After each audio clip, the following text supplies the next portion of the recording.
வாயார வாழ்த்த இந்த ஊர் வரும், ஊர்கோலம் போக மணித்தேர் வரும்.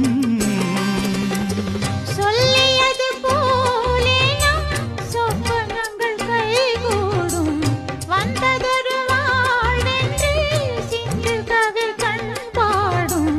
மழைக்கரமும் துணைக்கரமும் வரைந்திடும் தேன் காவியம். மலர்